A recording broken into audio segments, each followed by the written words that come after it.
Okay అండి.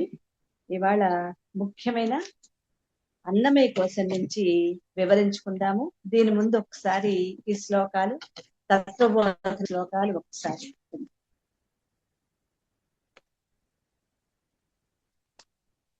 26, 26, 25, 26 ఒకసారి చూడండి. 25 కాదా, 23 జాగ్రత్తావస్థాకా. వీటి గురించి మన అవస్థాత్రయం గురించి మనం చెప్పుకున్నాము.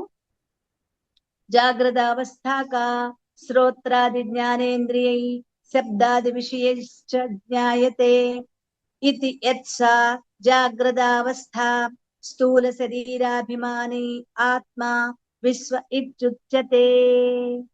5 కోశాల గురించి చెప్పుకుంటున్నాం. ఈ 5 కోశాలు 3 శరీరాలలో స్థూల సూక్ష్మ కారణ శరీరాల్లో ఎలా ఉన్నాయో మనం వివరించుకుంటూ పంచకోశాలు 5 కోశాలు. ఈ స్థూల శరీరంలోది అన్నమయ కోశమని, సూక్ష్మ శరీరంలోది ప్రాణమయ, మనోమయ, విజ్ఞానమయ 3 కోశాలు ఉన్నాయని, కారణ శరీరంలో ఆనందమయ కోశం ఉంది అని మనం చెప్పుకున్నాం. ఇప్పుడు ఒక్కొక్క కోశం గురించి వివరించుకున్నాం. ఈ 5 కోశాలకి ఆత్మని ఈ 5 కోశాలు ఒకదాని మీద ఒకటి ఇలా కప్పి ఉంచాయి. అంటే ఈ మన ఆత్మ గురించి తెలియకుండా లోపల లోపల ఉండటం బయట ఉండటం అని కాదు, ఆత్మ గురించి మనకి తెలియకుండా మనకి లేకపోవటానికి కారణం ఏంటి అంటే ఇవన్నీ కూడా కారణ శరీరంలో ఆనందమయ కోశము, సూక్ష్మ శరీరంలో ప్రాణమయ, మనోమయ, విజ్ఞానమయ కోశాలు, స్థూల శరీరంలో అన్నమయ కోశము. ఇవి కప్పి ఉంచటం వల్ల ఇవే నేను అనుకుంటాం గాని నేను ఆత్మని అని మనం తెలుసుకోలేకపోయాం. ఇప్పుడు ఒక్కొక్క కోశం గురించి తెలుసుకున్నప్పుడు అప్పుడు మనకి అవగాహనలోకి వస్తుంది అనమాట. నేను ఆత్మని, కానీ నేనేంటంటే అసలు నేనెవరు, ఈ అన్నమయ కోశం అంటే ఏంటి, ఇందులో ఏమేముంది, నన్ను నేను ఎందుకు తెలుసుకోలేకపోయాను అని మనం అన్నమయ కోశం నుంచి వివరించుకుందాం. ఇక్కడి నుంచి పంచకోశాల వివరణ ఉంటుందండి. ఇది కేవలం మనం ఈ తత్వబోధలోనే కాకుండా ఇంకొద్దిగా విస్తారంగా చెప్పుకుంటున్నాము. ఈ కోశాల గురించి, 5 కోశాల గురించి ఇంకొద్దిగా అడిషనల్ సమాచారాన్ని కూడా నేను సేకరించాను. అది పండిత శ్రీరామ శర్మ ఆచార్య గురుదేవులు కొన్ని పుస్తకాలు రాశారు. వాటిలో తక్షణం మానవ అయస్కాంతాన్ని తయారు చేసుకోండి అని పరమ గురువులు ఒక ప్రత్యేక సూచన ఇచ్చారు. దాంట్లో ఈ అన్నమయ కోశం గురించి, ప్రాణమయ కోశం గురించి, వీటి గురించి చాలా విస్తారంగా వివరంగా ఉంది. ముందు ఈ తత్వబోధలోని విషయాలు తెలుసుకున్న తర్వాత దాన్ని కూడా మనం తెలుసుకుంటే అప్పుడు మనకి ఇంకా బాగా అవగాహనలోకి వస్తాం. ఓకే అండి. ఈ పంచకోశ వివరణ గురించి తెలుసుకుందాం. 27 అన్నమయ కః అన్నరసేనైవ భూత్వా అన్నరసేనైవ వృద్ధిం ప్రాప్య అన్నరూప పృథివ్యాం యద్విలీయతే తదన్నమయ కోశ స్థూల శరీరం. అన్నమయ కోశం ఏది? అన్న యొక్క సారంతో పుట్టి అన్న సారంతో పెరిగి అన్న స్వరూపమైన పృథివిలో కలిసిపోయే స్థూల శరీరమే అన్నమయ కోశం. ఇప్పుడు అన్నమయ కోశం అంటే ఏంటో వివరించుకున్నాం. అన్నం యొక్క సారంతో పుట్టి అన్న సారంతో పెరిగి అన్న స్వరూపమైన పృథివిలో కలిసిపోయే ఈ స్థూల శరీరమే అన్నమయ కోశం. అన్నసారంతో పుట్టి పెరిగి ఈ అన్నసారమైన రూపంలో కలిసిపోయేది అన్నరూప శరీరము, అన్నమయ కోశం. అంటే అన్నరూప సారంతో పుట్టటము అన్నరూప సారంతో. అంటే అసలు శరీరం తయారయ్యేది తల్లి గర్భంలో. తల్లి గర్భంలో పిండం ఏర్పడాలంటే తల్లి అండము, తండ్రి వీర్యము అంటే బీజము ఉండాలి. మరి ఈ బీజం ఎలా ఏర్పడుతుంది? తండ్రిలో వీర్యం తయారయ్యేది తను తిన్న అన్నరసం వల్లనే. మనం జీవుడు దేన్ని ఆశ్రయించుకుంటాడు? ఆహారాన్ని ఆశ్రయించుకుంటాడు కదా, అలా తండ్రిలోకి ప్రవేశిస్తాడు అన్నరసం వలనే. కాబట్టి అన్నరసంతోనే ఈ దేహం యొక్క పుట్టుక ఏర్పడుతుంది. మరి పెరిగేది అన్నరూప రసంతో పెరుగుతుంది. తల్లి గర్భంలో పిండం క్రమక్రమంగా పెరుగుతోంది అంటే అది తల్లి తను తీసుకునే ఆహారం ద్వారా. అలాగే పుట్టిన తరువాత అంటే తల్లి గర్భంలో ఉన్నప్పుడు తల్లి తీసుకున్న ఆహారం ద్వారానే ఈ జీవి ఇప్పుడు ఈ బిడ్డ లోపల పెరుగుతూ ఉంటుంది.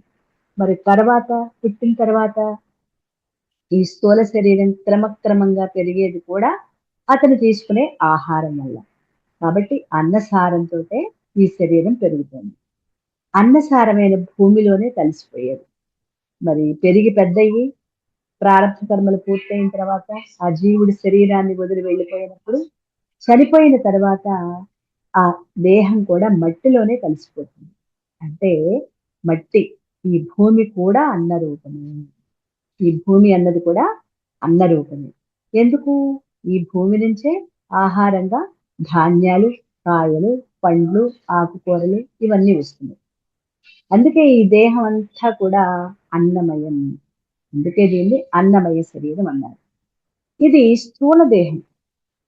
ఈ అన్నమయ దేహం అన్నది స్థూల దేహం. ఇక్కడ మనం ఎక్కడ పొరపాటు పడుతున్నాము? అన్యోన్య అధ్యాస. కొత్త పదం ఇది. అన్యోన్య అధ్యాస అంటే ఇదే నేను అనుకున్నాను, నేను కాదు, కానీ దీన్ని నేను అనుకుంటున్నాను. అదే అనమాట అన్యోన్య అధ్యాస అంటే మనం తప్పుగా అవగాహన చేసుకోవడం. ఏంటది? అన్నమయ కోసం ఆత్మ రెండు వేరు వేరు. అన్నమయ కోసం వేరు, ఆత్మ వేరు. అయినప్పటికీ నేనేమనుకుంటాను? అంతా ఒక్కటిగా, అదే నేనుగా అనుకుంటున్నాను. ఇది అన్యోన్య అధ్యాస. అంటే ఈ అన్నమయ కోసమే నేను, మనం అలాగే అనుకుంటున్నాం కదా. ఇదే నేను అని అనుకోవటం అంటే ఏంటి?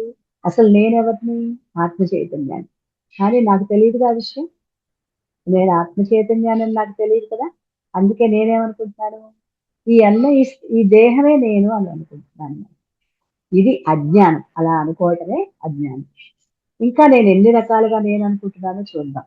ఈ ఒక్క నేను ఈ దేహమే కాదు, ఎన్ని నేనులు ఉన్నాయో చూద్దాం. నేను స్త్రీని, నేను పురుషుణ్ణి అనే అన్నమయ కోశ జాతి ధర్మాలు, ఈ స్త్రీ పురుషుల జాతి ధర్మాలని నేను నేను పుట్టాను, నేను పెరుగుతున్నాను. ఇది దేహ ధర్మాలు, దేహంలోని మార్పులు. పుట్టటం, పెరగటం, కృషించటం, నశించటం ఇవన్నీ కూడా దేహంలోని మార్పులని. నేను బాలుడని, నేను యువకుడిని, నేను వృద్ధుడిని అనే అవస్థలు.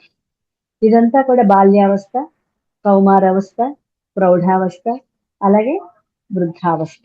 ఈ అవస్థలని నేను బ్రాహ్మణుడు, నేను వైశ్యుడని, నేను క్షత్రియుడని, నేను శూద్రుడిని అనే వర్ణ ధర్మాలు. వర్ణ వ్యవస్థలు ఉన్నాయి కదా, ఈ వర్ణాలు. కులం కాదు అక్కడ వర్ణాలు. నేను బ్రహ్మచారిని, నేను గృహస్థుని, నేను వానప్రస్థుని, నేను సన్యాసిని అనే ఆశ్రమ ధర్మం. ఇవంతా నేను అనుకోవటం అన్నమాట. నేను ఆంధ్రుడిని, నేను మలయాళిని, నేను తమిళుడిని అనే దేశ ధర్మాలు. ఇంకివే కాదు. నా పేరు రామారావు, నా పేరు వెంకట్రావు, నా పేరు సీతామహాలక్ష్మి, ఇలాంటి నామాలు. ఇవన్నిటినీ కూడా ఈ అన్నమయ కోశ ధర్మాలని, వికారాలని, వీటన్నిటినీ దేనికి అప్పగించాము? ఇవన్నీ కలిపి ఏమనుకుంటున్నాం మనం?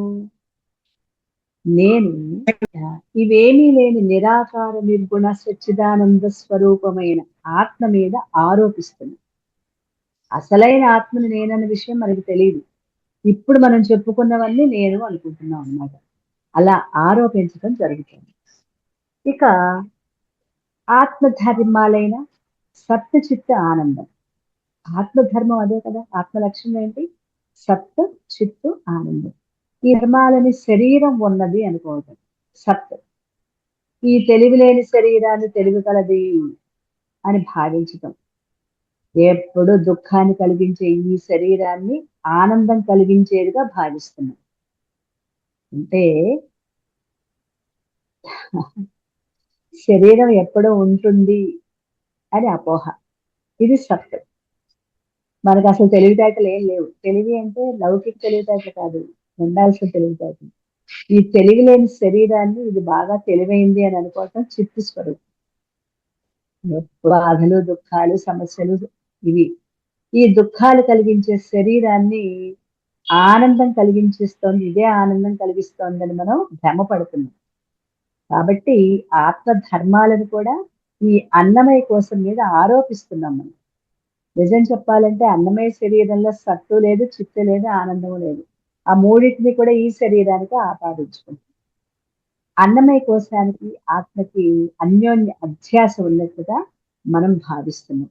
అంటే ఆత్మ లక్షణాలన్నీ ఈ దేహానికి ఆపాదించుకుని ఇదే నేను అనుకుంటున్నాను. అది అన్యోన్య అధ్యాస. దానికి తీసుకొని ఏది తగిలించేసుకున్నాం. అసలైంది ఆత్మ చైతన్యం. ఆత్మ చైతన్యం విషయమే తెలియదు. దాని కాకుండా మనం ఏం చేస్తున్నాము? ఆత్మ చైతన్యం లేదు మర్చిపోయి ఈ దేహమే నేను. ఇప్పుడు ఇంతవరకు మనం అన్నమయ కోసంలో కొన్ని విషయాలు తెలుసుకున్నాం. ఇప్పుడు రామ్ శర్మాచార్య గురుదేవులు ఈ అన్నమయ కోశం గురించి చాలా అద్భుతంగా అసలు దీని యొక్క పూర్తి వివరణ అంతా కూడా ఇందులో వివరిస్తున్నారు. దాని కొత్త విషయాలండి, ఇది మనకి ఎక్కడా లభించదు. దీన్ని చెప్తున్నాను, కొద్దిగా అవగాహన చేసుకోండి. గాయత్రి యొక్క పంచముఖాలలో ఆత్మ యొక్క పంచముఖాల్లో మొట్టమొదటిది అన్నమయ కోశం. ఆయన గాయత్రి మంత్రం నుంచి తీసుకొచ్చారు. ఏదైనా ఇదే అన్నమయ కోశం అంటే ఇప్పుడు మనం చెప్పుకునే ఈ దేహం అన్నమాట. పృథ్వీ యొక్క రసమే అన్నము. అన్నము, నీళ్లు, ధాన్యము, కాయగూరలు, ఇందాక మనం చెప్పుకున్నాం కదా, పళ్ళు, గడ్డి, ఇవన్నీ కూడా ఎక్కడి నుంచి వస్తున్నాయి? పృథ్వీ అంటే భూమి నుంచి లభిస్తాయి. ఇంకా పాలు, పెరుగు, వెన్న, నెయ్యి, మాంసము, ఇవన్నీ కూడా తయారవుతాయి. ఇదంతా అన్నమే. ఇదంతా కూడా అన్నమే. అన్నంతో పెరిగి పెద్దదయ్యే ఈ శరీరమే అన్నమయ కోశం యొక్క అధ్యయనంలో ఉంటుంది. శరీరం నశించిపోయినా అన్నమయ కోశం మాత్రం నశించదు. కోశమేం నశించదు. దానికి ఆకలి దెబ్బలు, శీతోష్ణాలు, నొప్పులు, బాధలు ఇవి ఉంటూనే ఉంటాయి. స్వర్గ నరకాల్లో జీవుడు అంటే చూడండి, శరీరం వదిలిపెట్టిన తర్వాత జీవుడు బాధలు కానీ భోగాలు కానీ అనుభవించేది ఈ అన్నమయ కోశం ద్వారానే. ఇది కొత్త విషయం మనం తెలుసుకుంది. శరీరం వదిలిపెట్టిన జీవుడికి ఇప్పుడు అక్కడికి వెళ్ళిన తర్వాత తాను అనుభవిస్తాడు. మంచి పనులు చేస్తే స్వర్గాన్ని, చెడ్డు పనులు చేస్తే నరకాన్ని అనుభవిస్తాడు, తాను అక్కడ చూసుకుంటాడు అని మనం చెప్పుకున్నాం కదా. అక్కడ జీవుడుకున్న దేహం ఏంటి అంటే ఈ అన్నమయ కోశం. శరీరం అయితే ఇప్పుడు వదిలేస్తాడు, కానీ జీవుడు తాను అన్నమయ కోసం కూడా తనతో పాటు వెళ్తుంది, అక్కడ అనుభవిస్తాడు. ఈ డాక్టర్లు చేసే వైద్యం ఈ శరీరానికే వైద్యం చేస్తారు. అంటే అన్నమయ కోశం యొక్క రోగాలని వికృతి సరిచేయటం ఈ డాక్టర్ల వల్ల కాదు. శరీరానికి వైద్యం చేస్తారు, కానీ అన్నమయ కోశానికి డాక్టర్లు కూడా వైద్యం చెయ్యలేరు. ఆహారం తీసుకోవటంలో తెలియక మనం చేసే పొరపాట్లు, తప్పులు అన్నమయ కోశం వికృతికి కారణమవుతుంది. అంటే అన్నమయ కోశం వికృతి అంటే అనారోగ్యాలకు కారణమవుతుంది. దీంతో శరీరం వ్యాధిగ్రస్తమవుతుంది. దాన్ని మనం సరి చేసుకోకపోతే దాని తీవ్రత నానాటికి పెరిగి మరింత జటిలమై మనల్ని జన్మల తరబడి వెంటాడి వేటాడి వేటాడి కష్టాల పాలు చేస్తూ ఉంటుంది. ఎంత కొత్త విషయం అండి! ఈ జన్మలో మనం సరి అయిన ఆహారపు అలవాట్లు లేకపోతే అవి జన్మ జన్మలుగా వెంటాడుతూ ఉంటాయి. ఇది వీళ్ళ యొక్క అనుభవంతో రాశారు రామ్ శర్మ ఆచార్య గురుదేవులు. చాలా అద్భుతమైన వివరణ అన్నమాట ఇది. మరొకసారి చెప్పరా? జాగ్రత్తగా వింటారు, ఎందుకంటే చాలా ఎక్కువగానే ఉంది. మన ఆహారం తీసుకోవటంలో తెలియక మనం చేసే పొరపాట్లు, తప్పులు అన్నమయ కోసం వికృతికి కారణమవుతుంది. వికృతి అంటే నాశనానికి కారణమవుతుంది. దాంతో శరీరం వ్యాధిగ్రస్తం అవుతుంది. దాన్ని మనం ఇప్పుడు సరి చేసుకోకపోతే దాని తీవ్రత నానాటికి పెరిగి మరింత జటిలమై మనల్ని జన్మల తరబడి వెంటాడి వస్తూ వేటాడి వేటాడి కష్టాల పాలు చేస్తోంది. అందుకే కొందరు పుట్టుకతోనే లావుగాను, సన్నగాను, కుంటివారుగాను, గుడ్డివారుగాను, లేక అంగవైకల్యము, దౌర్బల్యము కలిగి ఉండటానికి కారణం అన్నమయ కోశం, దాని యొక్క ప్రభావం అన్నమాట. తల్లిదండ్రుల యొక్క సంస్కారాలు కూడా కొంత ఉండొచ్చునేమో, కానీ అన్నమయ కోశం యొక్క వికృతి వల్లే ఈ శరీరం రోగభూయిష్టమవుతుంది. శరీరం రోగం రావటానికి, పుట్టుకతో అనారోగ్యాలు రావటానికి కారణం గత జన్మలలో ఆ అన్నమయ శరీరాన్ని మనం సరిగ్గా వినియోగించుకోలేకపోవటం, మన ఇష్టం వచ్చినట్లుగా ప్రవర్తించటం. అంటే జన్మ జన్మలకి మనం తెచ్చుకునేది కూడా ఇదే.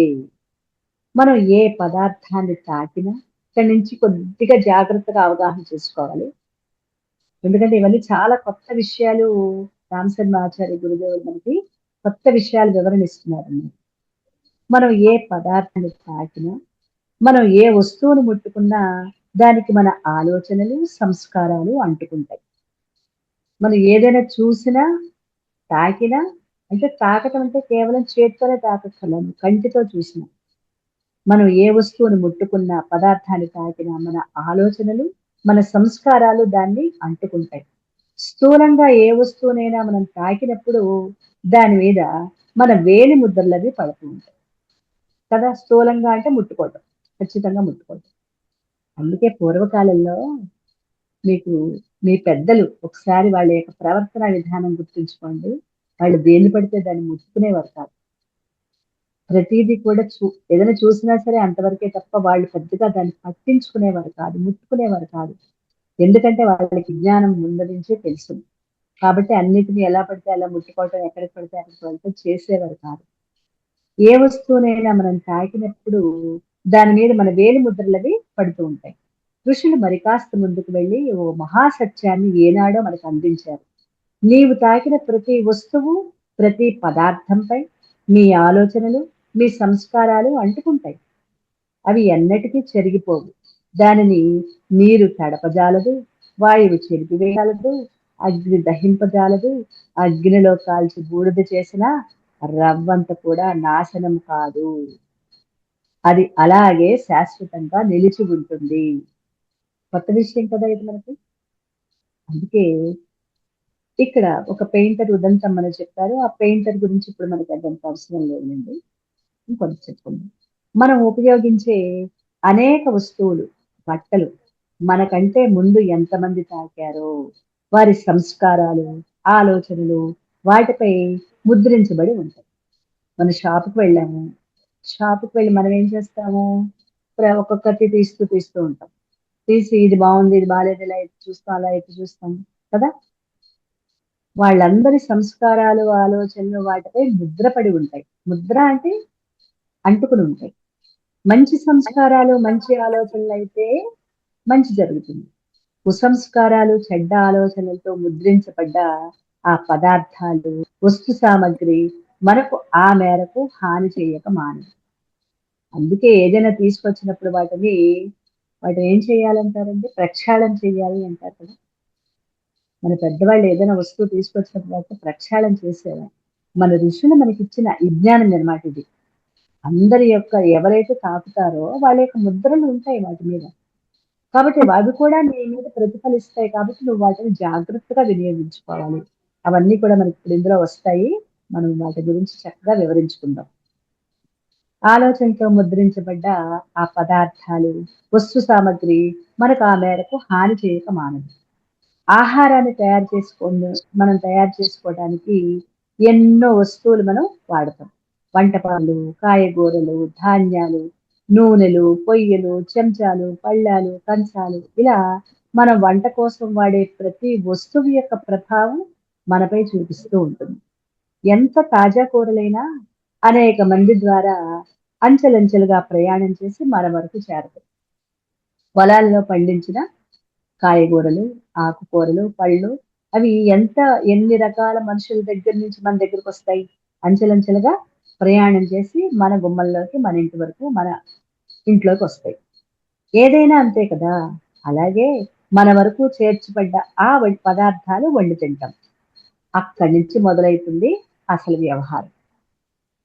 ఇక్కడ గురుదేవులు అంటే ఇక్కడ రామశర్మాచార్య గురుదేవులు అన్నారు. ఆయన తరచుగా ఒక మాట చెప్తూ ఉంటారు. గాంధీ గారి గురించి చెప్తూ ఒక కథ చెప్తూ ఉంటారు. ఆ సన్నివేశం ద్వారా పైన చెప్పిన ప్రమాదకరమైన వంటలు, వడ్డించటాలు అనే దాని గురించి మనకి అర్థమవుతుంది. గాంధీజీ జైల్లో ఉండగా ఎన్నో సార్లు వెళ్లారు కదా! ఆయన స్వాతంత్ర సమర యుద్ధంలో. జైల్లో ఉన్న సాధారణంగా జైలర్‌తో సహా అందరూ ఆఫీసర్లు గాంధీజీ పట్ల ఎంతో గౌరవంగా మెలిగేవారు. అలాంటిది ఒకసారి ఒక కుర్ర జైలరు ఇంకొక ఆయన వెళ్తూ వస్తూ ఉంటారు కాబట్టి జైలు మారుతూ ఉంటుంది. జైలర్లు మారుతూ ఉంటారు. ఒక చిన్న కుర్ర జైలరు అంటే యువకుడన్నమాట. గాంధీజీకి వంట చేసేందుకు నియమించబడ్డ ప్రత్యేక వ్యక్తికి బదులుగా వేరే ఒక ఖైదీని ఆ పనికి నియమించాడు. అంటే వంట చేసేటప్పుడు ఎప్పుడూ చేసే అతను కాకుండా ఇంకొక ఖైదీని నియమించారు. అతని చేతి వంట తిన్న బాపూజీ గుంజీలు తీయటం ప్రారంభించారు. ఇక్కడ బాపూజీ అంటే గాంధీజీ అన్నమాట. ఎందుకలా చేస్తున్నారో ఎంతమంది అడిగినా చెప్పలేదు గాంధీజీ. బాపూజీ గుంజీలు తీయటం ప్రారంభించారు. ఎందుకలా చేస్తున్నారు అని బాపూజీని ఎంతమంది అడిగినా ఆయన చెప్పలేదు. చివరికి ఒక అధికారి గాంధీ గారిపై గౌరవంతో చూపిస్తూ ఎందుకండి అలా గుంజీలు తీస్తున్నారు అని ఎంతో బతిమాలుతూ అడిగారు. అందుకు బాపూజీ ఏం చెప్పారో తెలుసా? నేను నా తల్లిని హత్య చేసినట్టు కలొచ్చింది. అందుకు ప్రాయశ్చిత్తంగా నేను ఇలా గుంజీలు తీస్తున్నాను అన్నారు. విషయం తెలుసుకున్న ఆఫీసరు గాంధీ గారికి వంట వార్పు చేసేదెవరో అక్కడికి వెళ్ళి కనుక్కున్నారు. ఇప్పుడు తెలుసుకున్న ఆ కుర్ర జైలర్ చేసిన పోకిరీ పని కావాలని ఆ కుర్ర జైలర్ మార్పించి ఒక హత్య చేసిన ఖైదీ అంటే జైలు శిక్ష అనుభవిస్తున్న ఖైదీ చేత వంట చేయించి ఆ రోజు ఆయనకి పెట్టించారు. అది బయటపడింది. నియమించబడ్డ వంటవాడికి బదులుగా ఒక హంతకుడిని ఆ పనికి నియమించారని, ఆ హంతకుడు తన తల్లినే దారుణంగా చంపి జైలుకు వచ్చారని తర్వాత విచారణలో తెలిసింది. మరి ఆ విషయం గాంధీ గారికి తెలుసా? తెలియదు. ఆయనకు వచ్చిన కళ ద్వారా తను ఆహారంలో ఎక్కడ లోపం వచ్చిందని అర్థం చేసుకున్నారు. ఎంత సూక్ష్మంగా ఉంటాయో తెలుసా? మనం నిరంతరం గమనించుకుంటూ ఉండాలి. ఎంత కొత్త విషయాలు చూడండి. మన ఆహారాన్ని మనం ఎంత జాగ్రత్తగా తీసుకోవాలి. కాబట్టి నేటి వాతావరణంలో అన్నమయ కోసం, మనోమయ కోసం విపరీత స్థాయిలో వికృతమయ్యే అవకాశాలు పుష్కలంగా ఉన్నాయి ఇప్పటి పరిస్థితుల్లో. దీని ప్రభావం వల్ల రోగాలతో, అంగవైకల్యంతో జన్మలు కుమిలిపోవాల్సి వస్తోంది. అన్యాయంగా సంపాదించిన దానితో దీర్ఘ రోగాలు కలుగుతున్నాయి. నాలికకు రుచిగా ఉంటాయని మాంసం మొదలైన పదార్థాలు తినటం వల్ల అన్నమయ కోశానికి దుర్దశ ప్రాప్తిస్తుంది. దుర్దశ దుర్దశ అంటే ఆహారం రుచిగా ఉందని మాంసం లాంటి పదార్థాలు తింటే అది నాశనం అవుతూ ఉంటుంది. దుర్దశ అంటే శరీరానికి ఎలా అయితే వ్యాయామం, విశ్రాంతి, చికిత్స, జల, వాయు సేవలు ఇలాంటివి మేలు చేస్తాయో అలాగే అన్నమయ కోశానికి సంబంధించిన వికృతికి అంటే ఈ చెడు దశను పోగొట్టుకోవటానికి శుద్ధి చేసి పుష్టి కలిగించేందుకు మనం వెంటనే ఒక ప్రయత్నం చేయాలి. అంటే అన్నమయ కోసం దిగజారిపోతుంది మన ఆహారపు అలవాట్లు. ఏది పడితే అది తినటం వల్ల, ఎక్కడ పడితే అక్కడ ఏది పడితే అది తినటం వల్ల అన్నమయ కోశం యొక్క వికృతి అంటే దాని యొక్క పనిచేసే విధానం తగ్గిపోవటం కానీ, వ్యతిరేక దశలో పనిచేయటం కానీ, దానివల్ల దాన్ని సరి చేసుకోవాల్సిన అవసరం కూడా మనది. ఎలా సరి చేసుకోవాలి అన్నమయ కోశాన్ని? ఉపవాసం, ఆసనం, తత్వశుద్ధి, తపశ్చర్య వీటి ద్వారా. అంటే ఇన్ని మనం చేయలేం కాబట్టి ఉపవాసం అంటే ఇక్కడ ఆహారాన్ని తగ్గించి తీసుకోవడం. రెండవది ఆసనాలు వేయడం, ప్రాణాయామం అలాంటి ఆసనాలు. తత్వశుద్ధి శరీరాన్ని శుద్ధి చేసుకోవడం. తపశ్చర్య ధ్యానం. వీటిలో మనం ఉపవాసము, ధ్యానము వీటిని మనం చేయగలం కదా. వీటి ద్వారా అనేక లోపాలని సరి చేసుకోవచ్చు. అన్నమయ కోశం ద్వారా శుద్ధి చేకూర్చుకునేలా చేసుకోవచ్చు. ఇక్కడ ఉపవాసం గురించి వివరిస్తున్నారు. ఎందుకు ఉపవాసం చేయాలో ఇక్కడ చెప్తూ, చతురుడైన వైద్యుడు రోగికి ముందుగా విరోచనానికి మందు వేస్తాడు. ఆయుర్వేదంలో ముందు ఏం చేస్తారంటే, ముందు శరీరం ఇంతవరకు ఏమి ఆహారాలు తీసుకుందో తెలియదు. ముందు ఆయుర్వేదంలో మందు వెయ్యాలి అంటే ఎలా పడితే అలా మందులు వెయ్యరు. ముందు శరీరాన్ని శుద్ధి చేస్తారు. శుద్ధి చెయ్యాలి అంటే వమనం, అంటే విరోచనానికి వమనం, వాంతులకి అలాగే మోషన్స్ కి మందు వేస్తారు. విరోచనాలకి మందు వేస్తారు. చికిత్సా శాస్త్రంలో రోగులకు ఒక దైవీ ఉపదేశం ఉంది. ఏంటది? లంఘనం పరమౌషధం. అదే ముఖ్యమైన ఔషధం. దీనివల్ల అన్నాశయంలో చేరిన అపక్వాహారం వల్ల, అపక్వాహారం అంటే అక్కడ పక్వం కాలేదు, మన జీర్ణాశయంలో పక్వము కాలేదు, కొన్ని పదార్థాలు లోపల పచనం అవ్వవు. పచనం అవ్వటం అంటే మెత్తని జ్యూస్ లా తయారవుతాం అన్నమాట లోపల. మనం గబగబా అన్నం తినేసి లోపలికి మింగేస్తామండి. అన్ని పదార్థాలు పల్చటి రసంలాగా తయారవ్వవు. లోపల అవన్నీ కూడా మళ్ళీ పలచబడతాయి. పలచబడినవి ఆ స్పాంజిలల్లే గోడలు ఉంటాయి, అవి పీల్చుకుంటాయి. కానీ అక్కడ కూడా పక్వం కాకపోతే అపక్వాహారం అంటారు. దానివల్ల ఉత్పన్నమయ్యే ఎన్నో విష పదార్థాలు ఉత్పన్నం కావు. అప్పుడు ఆహారం పొదుపు చేయటం వల్ల ఇక్కడ ఆర్థిక లాభం కూడా. ఆహారం పొదుపు చేయటం వల్ల అనేక ఉపయోగాలు ఉన్నాయి. అది పక్కన పెడితే ఈ ఉపవాసం అనేది రోజుల తరబడి తిండి గింజలను దిగుమతి చేసుకునే కర్మ తప్పుతుంది ఆ రోజుల్లో ఒకప్పుడు. ఇక్కడ ఉపవాసంతో ఎన్నో వికారాలని, అంటే మనం అపక్వాహారం, మనం పక్వం కాని ఆహారము పక్వం అవ్వాలి అంటే ఉపవాసం అనేది ఒక ప్రత్యేకమైన పద్ధతి. అంటే లోపల ఒక్కొక్కసారి ఆహార పదార్థాలు పక్వం కాకుండా అవి మోషన్ ద్వారా బయటకు వచ్చేస్తాయి. కానీ అలా ఏళ్ల తరబడి ఉంటే అపక్వాహారం లోపల ఉండిపోతే తేన్పులు, అలాగే అరగకపోవటం, ఇంకా అనేక అనారోగ్యాలకి కారణమవుతుంది కదా. ఇక్కడ మన ఋషులు మనకి ప్రతి ఏకాదశికి ఉపవాసం తప్పనిసరి అని చెప్పారు. ప్రతి మాసంలో 2 ఏకాదశి, వాటిలో 24 ఏకాదశులు వస్తాయి. ఎప్పుడు సంవత్సరాల్లో ప్రతి ఏకాదశికి రకరకాల ఫలితాలు ఉన్నాయని, వాటిని చక్కగా ఉపయోగించుకోమని చెప్తూ ఒక్కొక్క ఏకాదశి గురించి 24 ఏకాదశుల గురించి వివరించారు. వాటి శ్రేయస్సు గురించి వివరించారు. మన శాస్త్రాల్లో ఏ మాసంలో, ఏ ముహూర్తంలో, ఏ తిథి నాడు ఎలా ఉపవాసం ఉంటే ఏ ఏ ఫలితాలు లభిస్తాయో చక్కగా చెప్పారు. వాటిలో మనందరికీ ఉపయోగించే ఉపవాస దినాలు ముఖ్యంగా ఈ ఏకాదశులు. వీటిని వివరిస్తున్నారు. చెప్పుకుందామా 24 గురించి? కొత్త విషయం కదండి ఇది. ఇవి మనకి ఎక్కడా లభించవు కాబట్టి వీటిని ఒకసారి మనం తెలుసుకుందాం. మొదటిది, సమస్త కోరికలు తీర్చేందుకు చైత్ర మాసంలో వచ్చే శుద్ధ ఏకాదశి. దాన్ని కామదైకాదశి అంటారు. అంటే రేపు చైత్ర మాసంలో వచ్చే శ్రీరామనవమి తర్వాత వస్తుంది కదా ఏకాదశి, పౌర్ణమి ముందు. అది చైత్ర మాసంలో వచ్చే శుద్ధ ఏకాదశి, దాన్ని కామదైకాదశి అంటారు. ఏంటిట? తర్వాత రెండవది, 1000 గోవులు దానం చేసినంత ఫలితాన్నిచ్చే చైత్ర మాసంలో వచ్చే రెండో ఏకాదశి, అదే బహుళ ఏకాదశి. దీనిని వరూధిని ఏకాదశి అంటారు. మీరు నోట్ చేసుకుంటానంటే ఒక్కొక్కటి మెల్లగా చెప్తాను. నోట్ చేసుకుంటాం మేడం. నోట్ చేసుకోండి. అంటే 24 నెంబర్లు వేసుకోండి, అంటే ఒకదాని కింద ఒకటి. ఫస్ట్ ఏంటంటే చైత్ర మాసం, మొదటిది శుద్ధ, రెండోది బహుళ. శుద్ధ అంటే పౌర్ణమి ముందు, బహుళ అంటే పౌర్ణమి తర్వాత. మనకి గుర్తుంటుందో లేదో అని చెప్తున్నాను. అక్కడ ఏకాదశి అన్నమాట. చైత్ర మాసం శుద్ధ ఏకాదశి, దాన్ని కామదైకాదశి. దీనివల్ల సమస్త కోరికలు తీరుతాయి. ఎందువల్ల చేస్తున్నారు దీన్ని? కామదైకాదశి. ఉన్నది ఉన్నట్లు చెప్తాను. సమస్త కోరికలు తీరటానికి ఈ ఉపవాసం చేస్తారు ఆ రోజు. సమస్త కోరికలు అంటే లౌకిక కోరికలు కాదండి, మనం గుర్తు పెట్టుకుందాము.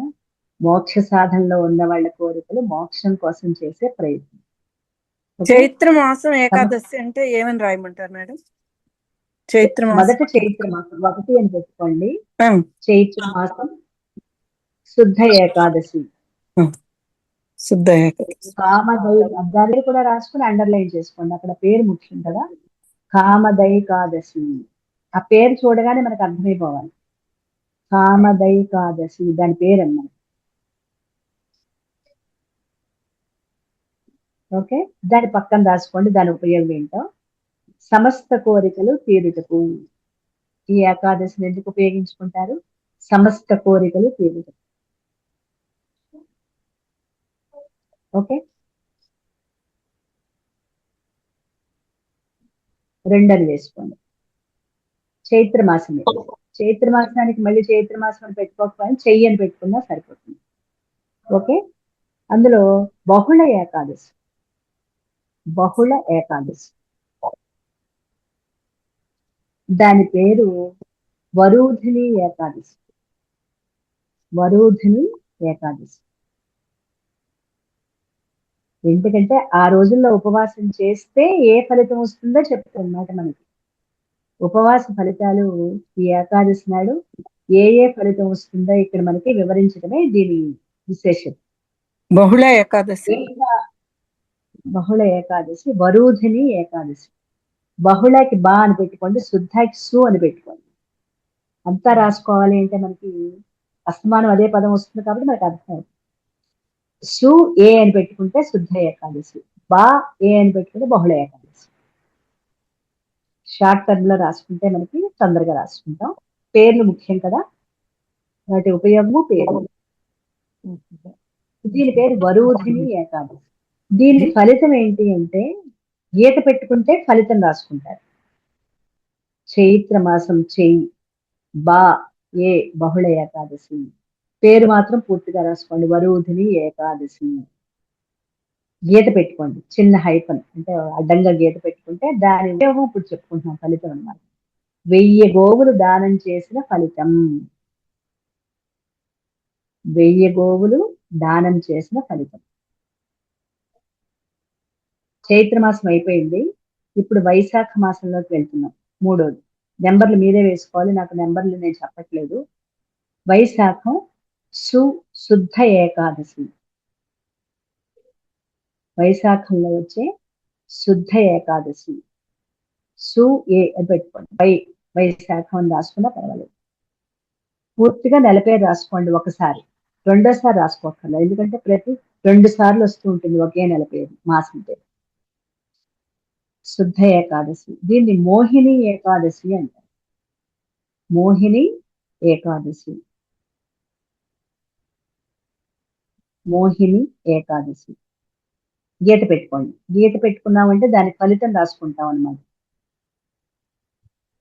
అయస్కాంత శక్తి మనలో పెంపొందిస్తుంది. ఆకర్షణ.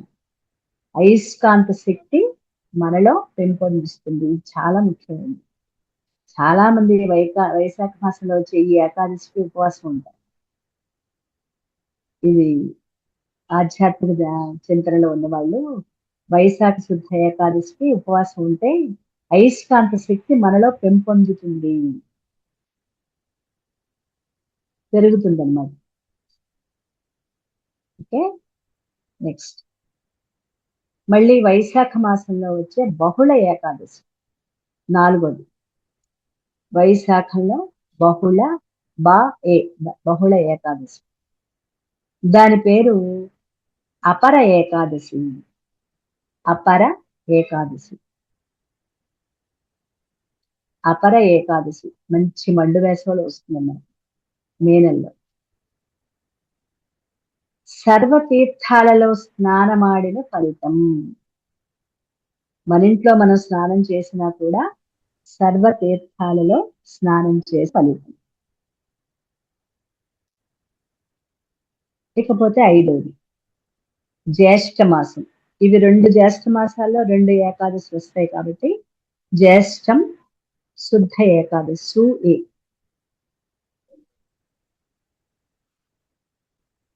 దీన్ని నిర్జల ఏకాదశి, నీ రాకెంద జావత్తు, నిర్జల ఏకాదశి అంటారు. నిర్జల ఏకాదశి. దీని ఫలితం సర్వ వ్యాధులు నివారణ చేసేది. సర్వ వ్యాధులు నివారణ చేయుట.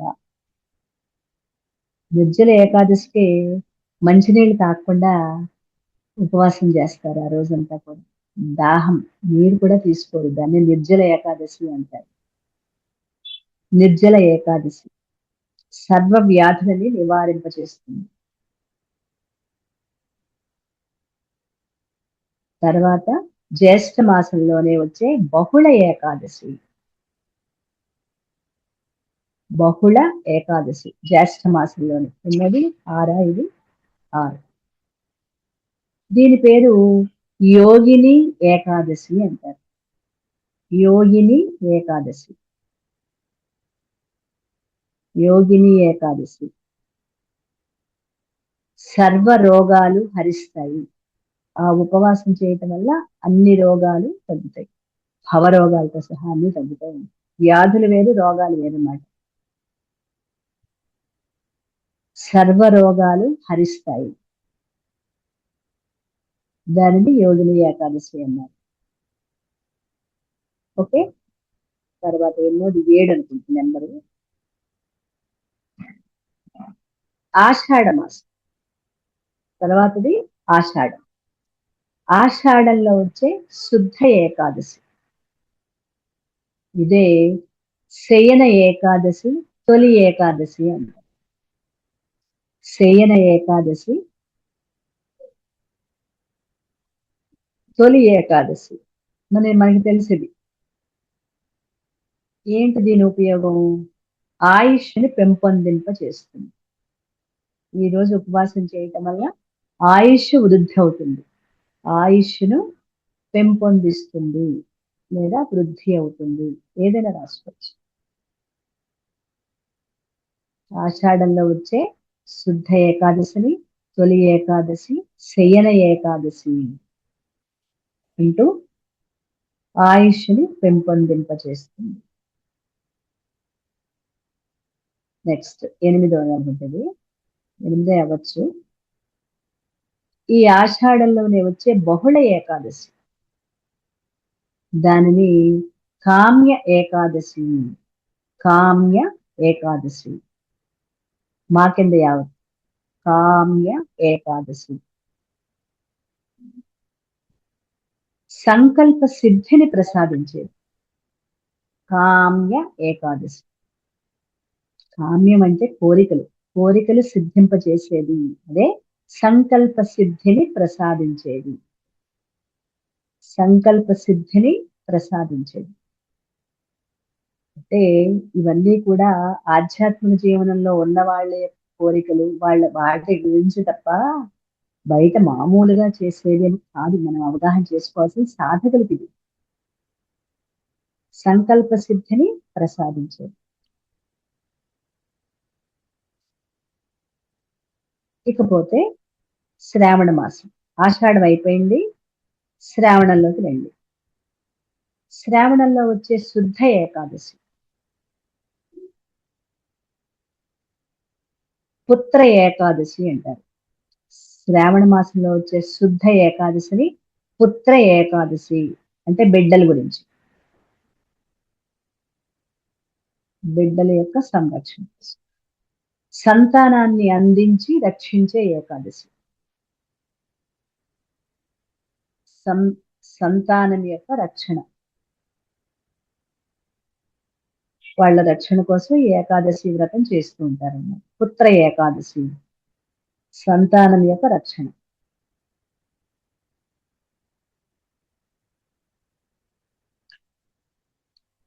తర్వాత శ్రావణ మాసంలో వచ్చే బహుళ ఏకాదశిని అజైక ఏకాదశి. ఆ జాకి పైన కింద ఐత్వం ఇస్తాం కదా, జాకి పైన కింద అజైక ఏకాదశి, అజైక ఏకాదశి. దీని ఫలితం అన్ని కష్టాలు తీర్చుతుంది, అంటే జయం కలుగుతుంది అని. అన్ని కష్టాలు తీర్చి జయం కలుగుతుంది, అన్ని కష్టాలు తీరి జయం కలుగుతుంది. అది ఇక్కడ అజైక ఏకాదశి, శ్రావణ మాసం బహుళ ఏకాదశి. శ్రావణంలో 2 అయిపోయాయి. శ్రావణం తర్వాతది భాద్రపద మాసం, భాద్రపద శుద్ధ ఏకాదశి. భాద్రపద శుద్ధ ఏకాదశి అంటే వినాయక చవితి తర్వాత వస్తుంది చూసారా, అప్పుడు అదే. దీనిని పరివర్తన ఏకాదశి అంటారు. పరివర్తన పరివర్తన ఏకాదశి అంటే ఆగిపోయిన పనులు పూర్తి చేయించగలిగే శక్తి గల ఏకాదశి. ఆగిపోయిన పనులు పూర్తి చేయించే శక్తి ఈ ఏకాదశికి ఉన్నదిట. ఆగిపోయిన పనులు పూర్తి చేయించే శక్తి. తర్వాత భాద్రపద బహుళ ఏకాదశి, దీనిని ఇంద్ర ఏకాదశి అంటారు. ఇంద్ర ఏకాదశి. ఇంద్ర అంటే ఇంద్రియాలు, ఇంద్రియాలకి భోగాలనిచ్చే ఏకాదశి. అంటే ఇంద్రియాలు సక్రమంగా పనిచేసేది. వీటి ఫలితం ఏంటంటే ఇంద్రియాలకి భోగాలనిచ్చే ఏకాదశి. ఇక్కడ భోగాలు అనే మాటని మనం సరిగ్గా అవగాహన చేసుకోవాలి. ఇంద్రియ భోగాలు, ఏది పడితే అది కాకుండా అవసరమైనంత వరకే తీసుకోవటం. ఇంద్రియాలకు భోగాలనిచ్చే ఇచ్చే ఫలితం. ఓకే అండి, ఇక్కడికి భాద్రపద మాసం అయిపోయింది కదా. తర్వాత వచ్చేది ఆశ్వయుజ, ఆశ్వయుజ ఏకాదశి, శుద్ధ ఏకాదశి. ఆశ్వయుజ శుద్ధ ఏకాదశి, అదే మనం దేవీ నవరాత్రులు చేస్తాం కదా, అందులో వచ్చే ఏకాదశి. దీన్ని మహాజయ ఏకాదశి. మహాజయ దేవీ నవరాత్రులు అప్పుడు వస్తుందండి ఇది. మహాజయ ఏకాదశి. విజయాలనిచ్చే ఏకాదశి. దుర్గా పూజలప్పుడు, మనం దుర్గాదేవి పూజలప్పుడు విజయం కోసం కదా అనుకుంటాం. అంటే అన్నింటిలో కూడా మనకి సంతృప్తికరంగా ఉండటం కోసం విజయాలనిచ్చే ఏకాదశి. తర్వాతది ఆశ్వేజ బహుళ ఏకాదశి. దీని పేరు రమైక ఏకాదశి. రమై, మాకి ఐత్వం, మా రాసి మాకి పైన కింద ఇస్తాం కదా ఐత్వం. రమైక ఏకాదశి. ఇదే ఏంటంటే ఎవరి రంగాల్లో వాళ్ళకి విజయం సాధించగలిగేది. ఎవరు ఏ ఏ పనులలో ఏ ఏ వృత్తులలో ఉంటారో ఆ వృత్తులలో వారికి విజయం కలిగించే ఏకాదశి.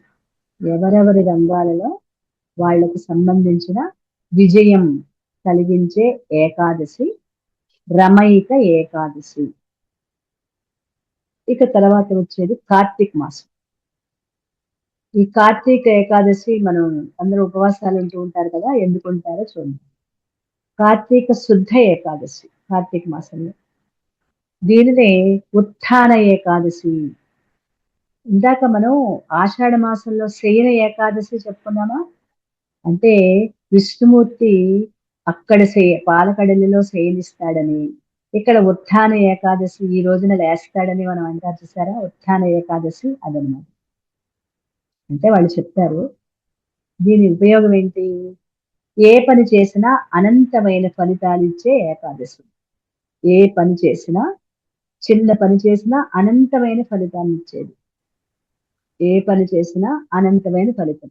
ఇంతవరకు అయిపోయినంత వరకు చెప్తాను, మిగిలిన దీని తర్వాత మనం చెప్తాం. నెక్స్ట్ కార్తీక బహుళ ఏకాదశి. దీనిని ఉత్పత్తి ఏకాదశి. ఇందాక ఉత్థాన ఏకాదశి, అది దీర్ఘం ఒత్తుత్తావత్తు.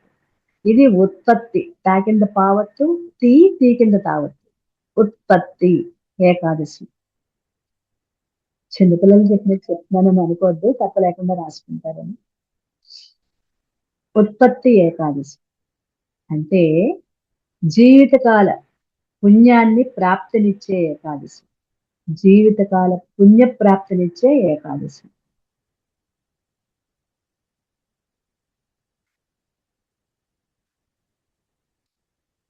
నెక్స్ట్ జీవితకాల పుణ్య ప్రాప్తినిచ్చే ఏకాదశి. నెక్స్ట్ మార్గశిర మాసం. మార్గశిర శుద్ధ ఏకాదశి. మార్గశిర శుద్ధ ఏకాదశి. దీన్ని ఉత్తమ ఏకాదశి. ఉత్తమ ఏకాదశి. స్థిరచిత్తం ప్రాప్తిస్తుంది. తృప్తి అది కావాలి మనకి. స్థిర చిత్తం అంటే ఒకదాన్ని 10 సార్లు ఇదా అదా ఇదా ఇదా అదా అని కాకుండా 100 సార్లు దాని గురించి విపరీతమైన ఆలోచనలు చేయటం కాకుండా చిత్తం స్థిరంగా ఉండటం. ఎప్పుడైనా స్థిర చిత్తంలోనే అన్ని మనం నేర్చుకోగలుగుతాం. తృప్తి కలిగేది కూడా అప్పుడే. కాబట్టి ఈ ఏకాదశి ఏంటి? ఉత్తమ ఏకాదశి, మార్గశిర శుద్ధ ఏకాదశి. దాన్నే తృప్తిని, స్థిర చిత్తాన్ని ప్రాప్తించేది. తృప్తి, స్థిర చిత్తాన్ని ప్రాప్తించేది.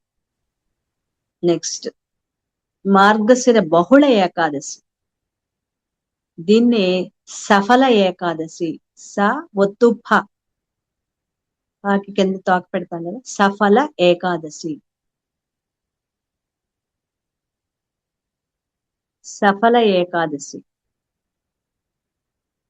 దీని ఫలితం అనూహ్యమైన, అనుకోని ఫలితాలనిస్తూ జీవిత గమనాన్నే మార్చివేయగల ఏకాదశి.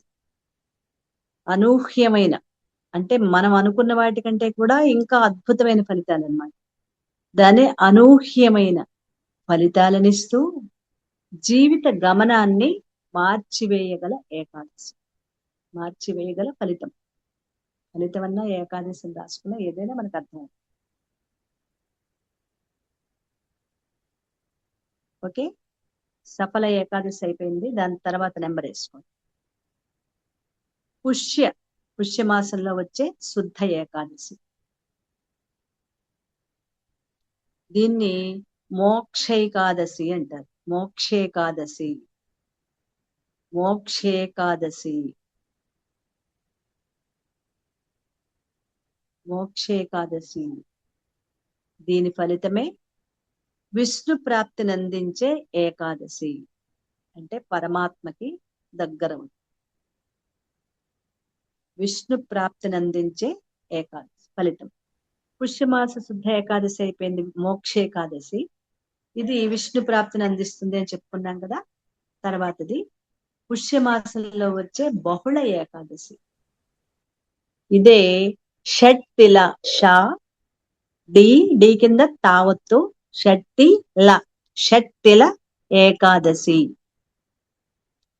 శనిగ్రహ దోష నివారణ.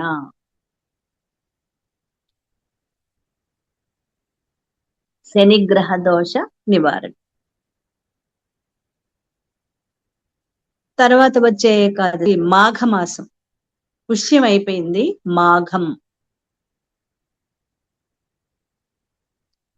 మాఘం శుద్ధ ఏకాదశి. దీనిని జయ ఏకాదశి అంటారు. జయ, జయ ఏకాదశి. దీనిది జయం కలిగించుట, అన్ని పనులలో జయం కలిగించుట.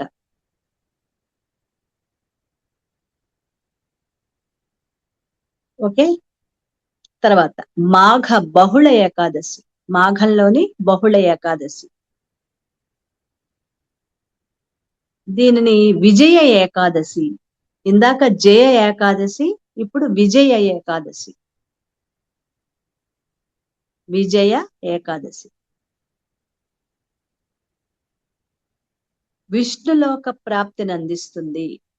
విష్ణులోక ప్రాప్తి, విష్ణులోక ప్రాప్తి. దీని ఫలితం అన్నమాట. మాఘంలోని 2 ఏకాదశి అయిపోయి ఇంకా ఆఖరిది ఫాల్గుణం. ఒత్తు ఫ, ఫాల్గుణం.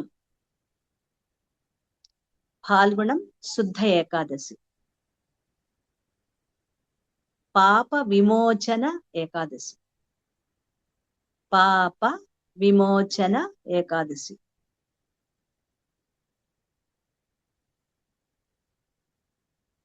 సంవత్సరంలోని పాపాన్ని పోగొట్టే ఏకాదశి. మనం చేసే పాపాలు పోగొట్టే ఏకాదశి.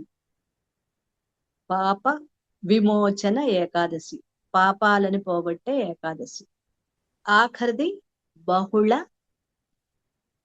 ఫాల్గుణ బహుళ ఏకాదశి, చివరిది.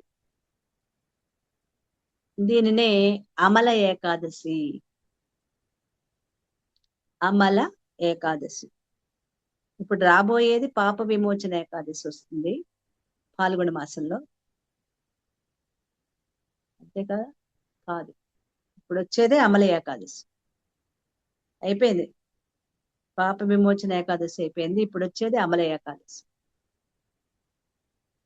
అమల ఏకాదశి అంటే పతితోద్ధారణ ఫలితం. పతితోద్ధారణ ఫలితం అంటే చెడు ఆలోచనల నుంచి ఫలితం. పతితం అంటే ఇంకోటి ఏదో అనుకోవద్దు. చెడు ఆలోచనల నుంచి మనని ఉద్ధరించేది అని అర్థం అన్నమాట. పతితోద్ధారణ ఫలితం. ఇక్కడ రేపు చెప్పబోయే కొన్ని విషయాలని చిన్న పిసరు మీకు రాసేసుకున్నారా? అయిపోయిందా? అయిపోయి 24 అయిపోయి 24 ఏకాదశి. ఇవి ఉపవాసం వల్ల వచ్చే ఫలితం. రేపు తెలియజెప్పబోయే కొన్ని విషయాల గురించి కొద్దిగా ముచ్చటించుకుందాం. న్యూమోనియా, టైఫాయిడ్, కలరా, ప్లేగు వంటి వ్యాధులు సోకినప్పుడు డాక్టర్లు పూర్తిగా ఉపవాసాన్ని నిర్దేశిస్తారు. శరీరంలో కొన్ని సూక్ష్మ నాడీ కేంద్రాలు గోళీల్లాగా ముడులుగా ఉంటాయి. నాడీ కేంద్రాలంటే మనకి 72,000 నాడులు, 72,00,000 నాడులు ఉంటాయి అని చెప్పుకున్నావా? అందులో అవన్నీ ముడులు ముడులుగా కొన్ని ముడులు వేసినట్లుగా ఉంటాయి. వీటిని ఆ ముడికి ఒక ప్రత్యేకమైన పేరుంది. వాటి పేరు ఉపచీకలు అంటారు. రాసుకోవద్దు, రేపు రాసుకుందాం. ఇవి కొన్ని చోట్ల సర్పంలాగా సమాంతరంగా ఉంటాయి. కొన్ని చోట్ల మర్రి చెట్టులాగా, వటవృక్షంలాగా శాఖోపశాఖలుగా విస్తరించుకుని ఉంటాయి. అవి ఇప్పుడున్న వైద్య నిపుణులు, వైజ్ఞానికులు ఈ నాడీ గుచ్చాలు, గుచ్చం అంటే కొన్ని నాడుల యొక్క కలయిక అన్నమాట. అదే పూల గుచ్చం అంటాను చూసారా, కొన్ని పువ్వులు కలిపి ఉన్నది. అలా ఈ నాడీ గుచ్చాల గురించి ఇప్పుడున్న వైద్యులకు ఎవ్వరికీ తెలియదు. కానీ ఈ ఉపచ్చికల గురించి యోగులు అంటే ఋషులు, యోగులు అన్నమయ కోశాన్ని బంధించి ఉంచే గ్రంథులుగా తెలుసుకున్నారు. మరణ సమయంలో ఈ గ్రంథులు, బంధాలు విడిపోయి ఒక్కటి కూడా లేకుండా అవన్నీ కూడా విడిపోతాయి, కనిపించకుండా పోతాయి. మన శరీరంలో సుమారు 108 నుంచి 150 వరకు ఈ ఉపచ్చికలు, ఉపచ్చిక అంటే నాడీలు అక్కడ కలిపి ఉండేవన్నమాట, గుచ్చం. వీటి వల్ల మన శరీరంలో ఈ శరీరాన్ని మనం అనుకున్నట్లు మనం ఉంచలేకపోతున్నాం. ఆ ఉపచ్చికలంటే ఏంటో, అవి ఎక్కడెక్కడ ఉంటాయో, వాటి ఉపయోగం ఏంటో రేపు తెలుసుకుందాం. ఓకే అండి.